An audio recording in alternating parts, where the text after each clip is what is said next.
Hi everyone, welcome to my session. चलते हैं हम अपने सेशन की तरफ, जो कि कल हमने यहाँ तक कर लिया था। उद्योगों से पहले का जो था वो पोर्शन हमने कर लिया था, मतलब कि उद्योगों के बारे में हम पढ़ चुके थे, औद्योगिक प्रदेश और इनके बारे में। इसके बाद में हम करने वाले हैं जो प्रमुख उद्योगों का जो वितरण है उसके बारे में डिस्कस करेंगे। वितरण मतलब कहाँ कहाँ पर कौन कौन से उद्योग हैं। ठीक है, चलते हैं। विश्व के प्रमुख उद्योग लोहा इस्पात उद्योग, सूती वस्त्र उद्योग और सूचना प्रौद्योगिकी उद्योग हैं। यानी कि जो मेन उद्योग है वे कौन से भाई? लोहा इस्पात उद्योग, सूती वस्त्र उद्योग और जो सूचना उद्योग है। ठीक है, लोहा इस्पात उद्योग और वस्त्र उद्योग काफ़ी पुराने उद्योग हैं। मतलब कि जो लोहा इस्पात उद्योग है वो और जो सूती वस्त्र उद्योग, ये दोनों क्या है, ये काफ़ी पुराने हैं। जबकि सूचना उद्योग एक नया उभरता हुआ उद्योग है। ठीक है, वे देश जिसमें लोहा इस्पात उद्योग अवस्थित है, कहाँ पे है भाई लोहा इस्पात उद्योग? जर्मनी में है, संयुक्त राज्य अमेरिका में, चीन में, जापान में, रूस में है। वस्त्र उद्योग कहाँ पे है भाई? भारत में है, हांगकांग में है, दक्षिणी कोरिया में है, जापान में और ताइवान में। कहाँ? हांगकांग, दक्षिणी कोरिया, भारत, जापान, ताइवान में क्या है? वस्त्र उद्योग है। सूचना प्रौद्योगिकी जो प्रौद्योगिकी उद्योग है उसका मुख्य केंद्र कहाँ पे है भाई? कैलिफोर्निया के जो सिलिकॉन घाटी में, भारत के बेंगलुरु प्रदेश में। यानी कि दो ही जगह मेन है। कहाँ? कैलिफोर्निया के जो सिलिकॉन घाटी में, सिलिकॉन जो घाटी है वहाँ पे, और सेकंड है बेंगलुरु, भारत की। ठीक है, लोहा इस्पात उद्योग के बारे में बातें करते हैं हम। अन्य उद्योगों की तरह जो लोहा इस्पात उद्योग में भी बहुत से निवेश, प्रक्रम और निर्गत शामिल है। यह एक पोषक उद्योग है जिसके उत्पाद अन्य उद्योगों के लिए कच्चे माल के रूप में प्रयोग किए जाते हैं। मतलब इसके उत्पाद हमें अन्य उद्योगों के लिए यूज किए जाते हैं। यानी कि लोहा हर जगह यूज किया जाता है। उद्योग के लिए निवेश में श्रम, पूंजी, स्थान और अन्य अवसंरचना के साथ साथ जो लोहा एक्स, कोयला और जो चूना पत्थर कच्चे माल के रूप में शामिल हैं। लोहा एक्स से जो इस्पात निर्माण की प्रक्रिया में कई चरण शामिल होते हैं, यानी कि कई चरणों से गुजरना पड़ता है जब वो क्या है, इस्पात का निर्माण होता है। कच्चे माल को जोका भट्टी में रखा जाता है। मतलब जो कच्चे माल होता है उसको एक भट्टी में तपाकर उसको पकाया जाता है। जैसे हम ईंट पकाते हैं ना, ऐसे जोका भट्टी में रखा जाता है, जहाँ पर यह प्रगलित होता है। मतलब यहाँ वहाँ पर ये गलता है। इसके बाद यह परिशोधित होता है। उसके बाद में जो परिशोधित करके जो प्राप्त इस्पात होता है ना, वो क्या है, हम कच्चे माल के रूप में प्रयोग करते हैं। इसी के साथ जो इस्पात कड़ा, जो लोहे से इस्पात बनाया जाता है वो क्या है, कड़ा होता है। इसे आसानी से काटा और आकार नहीं दिया, कड़ा मतलब टाइट होता है। इसे आसानी से काटा जा सकता है और तार बनाए जा सकते हैं। इसमें कौन से तार बनाए जाते हैं भाई? एल्यूमिनियम के, निकल के, तांबा के। किसके? एल्यूमिनियम के, निकल के, तांबा के तार बनाए जाते हैं। ठीक है, अन्य धातु में थोड़ी मात्रा में, इसी के साथ जो अन्य धातुओं को थोड़ी मात्रा में इस्पात में मिलाकर इसकी जो मिश्र धातुएं बनाई जाती हैं। ठीक है, मिश्र धातु इस्पात को असामान्यतः कठोरता, दृढ़ता और जंग प्रतिरोधक क्षमता प्रदान करती है। इस्पात प्राय आधुनिक उद्योगों का जो मेरुदंड कहलाता है, मतलब कि रीढ़ की हड्डी कहलाता है इस्पात। क्यों कहलाता है भाई जो रीढ़ की हड्डी, मेरुदंड अन्य उद्योगों की? क्योंकि हर जगह लोहे का इस्पात किया जाता है, चाहे वो मशीन के रूप में हो, चाहे वो उसके मिश्रित धातु के रूप में हो। जैसे कहीं पे भी हम सूती वस्त्र का काम करते हैं, सूती वस्त्र में लोहे का आप ही बोल देंगे भाई कहाँ यूज हो रहा है। जो मशीनें हैं वहाँ पे तो लोहे का यूज हो रहा है ना, मशीनें तो लोहे की बनी हुई है ना। तो ये क्या है, मेरुदंड के रूप में काम करता है जो सूती लोहे है वो। आधुनिक उद्योगों का क्या कहलाता है? मेरुदंड कहलाता है। मतलब कि जो आजकल चल रहे हैं उद्योग, हर काम मशीनों के द्वारा हो रहा है, तो वो क्या कहलाएगा? मेरुदंड कहलाता है। लगभग सारी वस्तुएं जिसका हम लोग उपभोग करते हैं वे या तो लोहा या इस्पात से बनी होती हैं अथवा इन धातुओं से निर्मित औजारों और मशीनों से बने होते हैं। पोत, रेलगाड़ी, ट्रक, ऑटो अधिकांश इस्पात से बने हैं। यहाँ तक कि जो सेफ्टी पिन और सुइयाँ जिसका उपयोग आप करते हैं वे भी क्या है, इस्पात से बनी हुई है भाई। तेल कूप इस्पात से बनी मशीनों से वेदित किए जाते हैं। इस्पात की जो पाइपलाइन से तेल परिवहित किया जाता है इस्पात की जो पाइपलाइन बनाई जाती है वो पाइपलाइन भी क्या है, इस्पात की ही बनाई जाती है, जिसे तेल प्रवाहित एक स्थान से दूसरे स्थान पर तेल बेचा जाता है। खनिजों का जो खनन इस्पात के उपकरणों से होता है। कृषि के यंत्र प्राय इस्पात से बने होते हैं।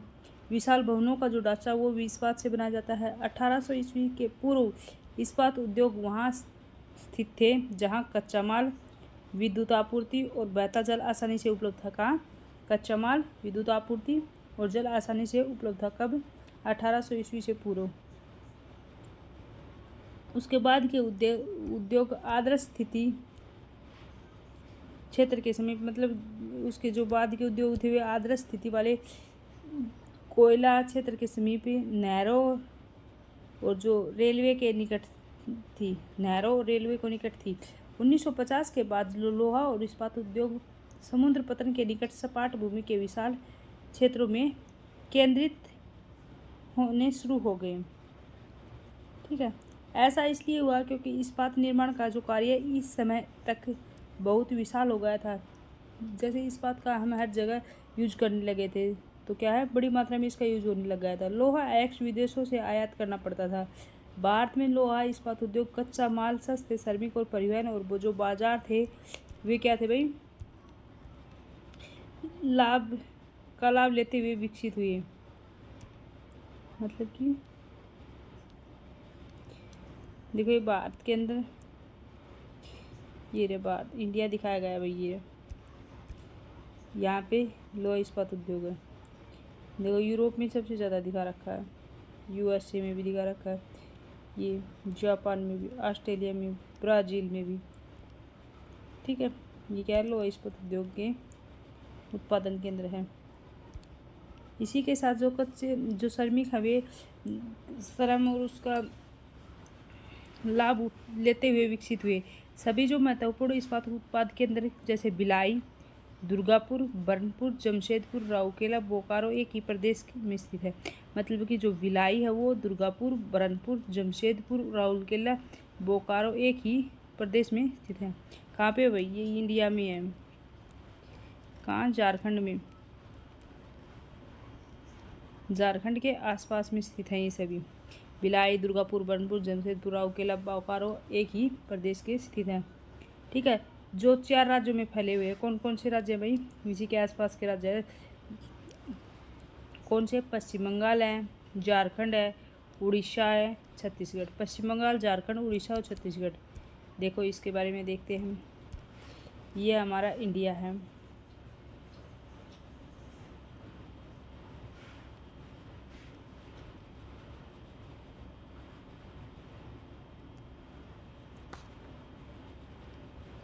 तो जो ये वाला पोर्शन है ये क्या है? इन जो लोहा इस्पात उद्योग के लिए प्रसिद्ध है, जो जिसमें झारखंड भी आता है, उड़ीसा आता है, छत्तीसगढ़ आता है और पश्चिम बंगाल आता है। ठीक है, ये है।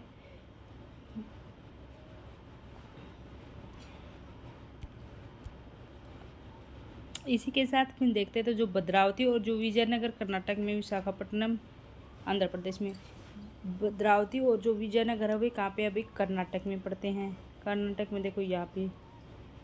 ठीक है, और जो आंध्र प्रदेश है वो विशाखापट्टनम। आंध्र प्रदेश में क्या विशाखापट्टनम पड़ता है। सेलम तमिलनाडु में पड़ता है, सेलम तमिलनाडु में पड़ेगा। और अन्य इस्पात केंद्र है, यानी कि जो ये 3 और अन्य इस्पात केंद्र है, इनके अलावा जो मेन तो मुख्य तो यही है भाई, सबसे प्रसिद्ध तो यही है। इसके साथ कई बार ये भी पूछा गया है कि जो भद्रावती और जो विजयनगर कर्नाटक में है, ठीक है, सेलम तमिलनाडु में और आंध्र प्रदेश में विशाखापट्टनम, जो स्थानीय संसाधनों का उपयोग कर रहे हैं। इसी के साथ हम 1 बाय 1 देखते हैं भाई। जमशेदपुर। ठीक है, जमशेदपुर के बारे में बात करते हैं। 1947 से पूर्व भारत में केवल एक ही इस्पात का कारखाना स्थित था। वो कौन सा था भाई? Tata iron and steel company. कब? 1947 से पहले, जब भारत आज़ाद हुआ था उससे पहले क्या थे, भारत के पास में एक ही इस्पात कारखाना था। वो कौन सा था? Tata iron and steel company limited, TISCO. क्या बोलते थे? टोस्को।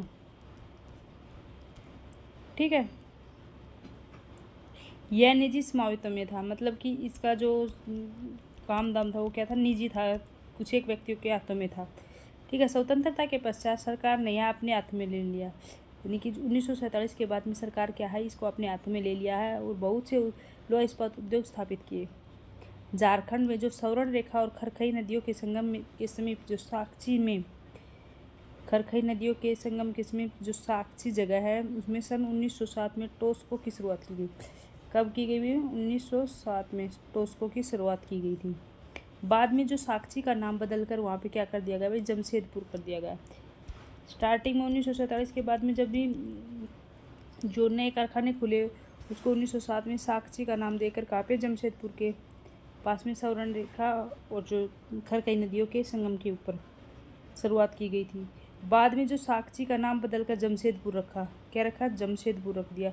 भौगोलिक रूप से जो जमशेदपुर देश में जो लोहा इस्पात केंद्र के रूप में सबसे ज़्यादा सुविधाजनक स्थान है, क्योंकि यहाँ पर हर प्रकार की सुविधाएं हैं। देखो भाई दिखाए गए, ये साक्षी दिखा रखा है, ठीक है। ये टाटा इस्पात कार्य, यहाँ पे इस्पात का जो कार्य होता है वो होता है। ये खरखई नदियाँ है और ये जो सौरण रेखा नदियाँ है, जो कि डालमा पहाड़ी की डीमना झील को, ठीक है। ये इसका ये टाटा नगर रेलवे स्टेशन है, ठीक है। ये इसको मैप दे रखा भाई जमशेदपुर का, कहाँ कहाँ क्या है। इसी के साथ देखते हैं सॉरी भाई, साक्षी को कई कारणों से इस्पात संयंत्र स्थापित करने के लिए चुना गया। क्या? इस्पात का संयंत्र स्थापित करने के लिए चुना गया था। यह स्थान बंगाल नागपुर रेल मार्ग पर कालीमाटी स्टेशन से मात्र कितना है, 32 किलोमीटर दूर है। कौन से कालीमाटी स्टेशन से, कालीमाटी स्टेशन है उससे कितनी दूर है भाई, 32 किलोमीटर दूर है, ठीक है। वह स्थान लोहा अयस्क कोयला तथा मैंगनीज निक्षेपों के साथ साथ कोलकाता के निकट भी है, यानी कि ये कोयला के पास में भी स्थित है, लोहा अयस्क के पास में भी, और जो मैंगनीज निक्षेपों के साथ साथ कोलकाता के निकट भी है, ठीक है। यहाँ विशाल बाजार उपलब्ध है। टोस्को की जो जरिया कोयला क्षेत्रों से कोयला और ओडिशा और छत्तीसगढ़ से लोहा अयस्क, चूना पत्थर, डोलोमाइट और मैंगनीज प्राप्त होता है। देखो भाई ये अच्छे से देखो, ये क्वेश्चन,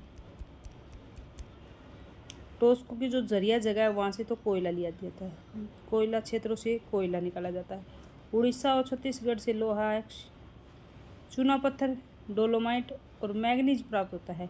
खरखई और जो सौरण नदियों के से पर्याप्त जल की आपूर्ति हो जाती है। कहाँ से लिया जाता है जल, खरखई और जो सौरण रेखा की जो नदियाँ वहाँ पे सरकारी प्रोत्साहनों से इसे पर्याप्त पूंजी उपलब्ध हुई, ठीक है। जमशेदपुर में जो टोस्को की स्थापना के बाद कई अन्य औद्योगिक यानी कि कई और उद्योग भी स्थापित हो गए थे।